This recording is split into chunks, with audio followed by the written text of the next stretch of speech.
Olá a todos mais uma vez.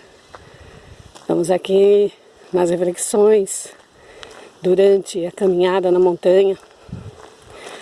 Sei que poucos podem fazer isso, mas eu tive esse privilégio, depois de muitos e muitos anos de luta.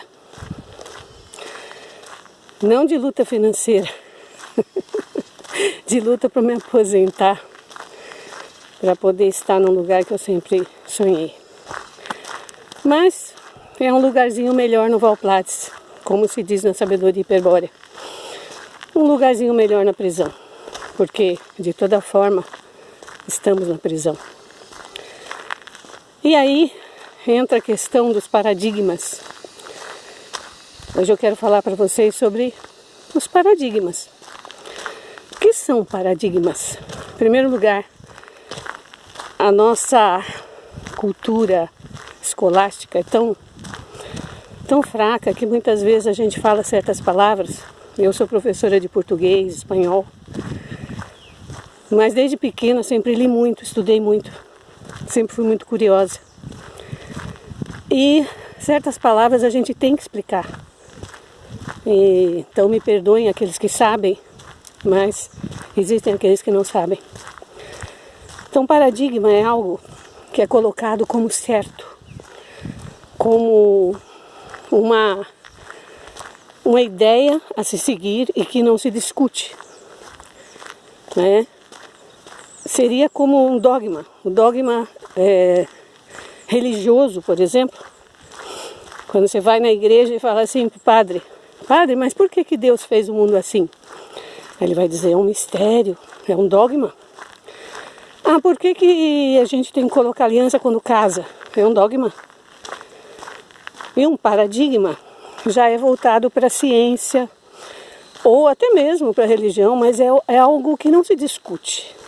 Já vem de gerações, de tradições, de conhecimentos científicos, né? Científicos entre aspas, porque na verdade nós não sabemos nada de ciência. A nossa ciência é muito primária, né? Bom, mas explicando mais ou menos o que é paradigma, nós vamos quebrar certos paradigmas. Um dos paradigmas que sempre na sabedoria hiperbórea se fala é a questão de que Deus nos deu livre-arbítrio, né? Deus é tão bom, o Criador dessa terra onde estamos. Não estamos falando do Deus acima desse demiurgo, né? Que é um Deus menor. É um construtor, digamos assim, de mundos.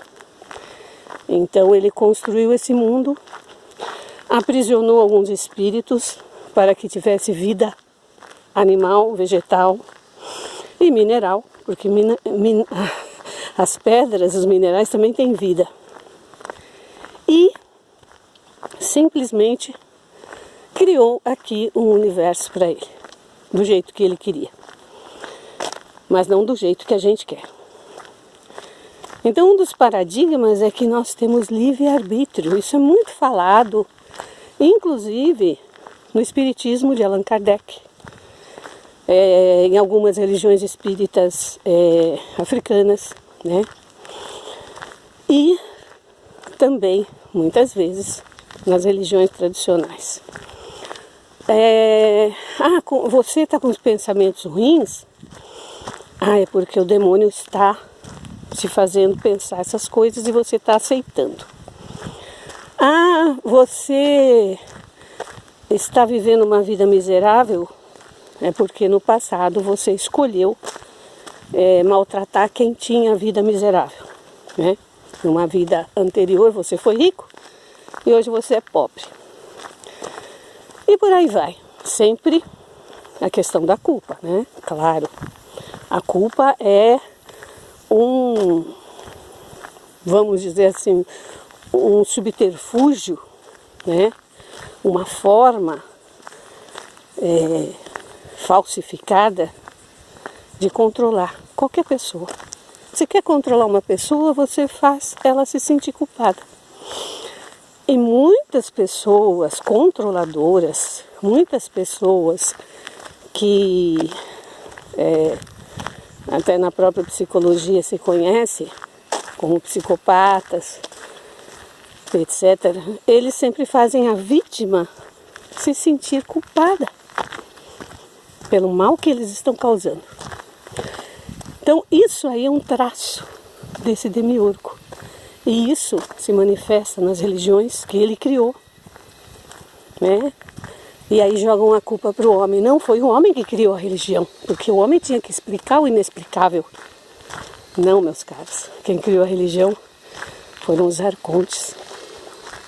Quem criou as religiões foram os auxiliares desse demiurgo. E na sabedoria hiperbórea a gente vai quebrar paradigmas. Esse paradigma, por exemplo, do livre-arbítrio, não existe. Na verdade, tudo que você pensa que é a escolha sua é uma programação que já está dentro de você. Você já vem com arquétipos e vem também com determinada programação que a gente chama de hereditária e que o espiritismo normalmente chama de karma. Isso é programado para nós.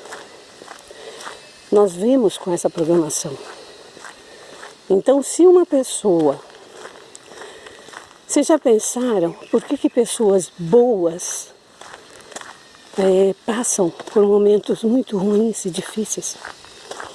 Pessoas que a gente vê que são pessoas de natureza dócil, de natureza transparente, amáveis e também altruístas, passam por situações que a gente não pode imaginar.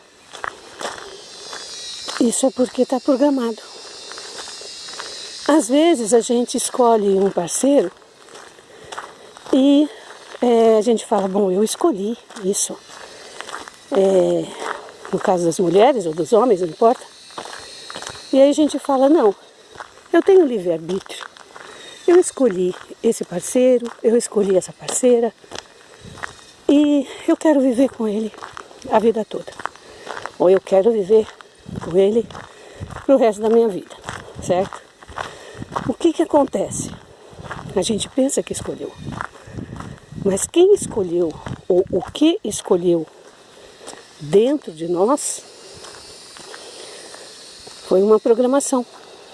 Uma programação que muitas vezes já vem, é hereditária, já vem da família, já vem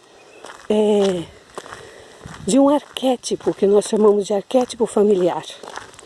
Já existe uma programação para você seguir e desenvolver um determinado drama cósmico, desenvolver um drama que está dentro dos planos de Deus, do demiurgo, do Pai.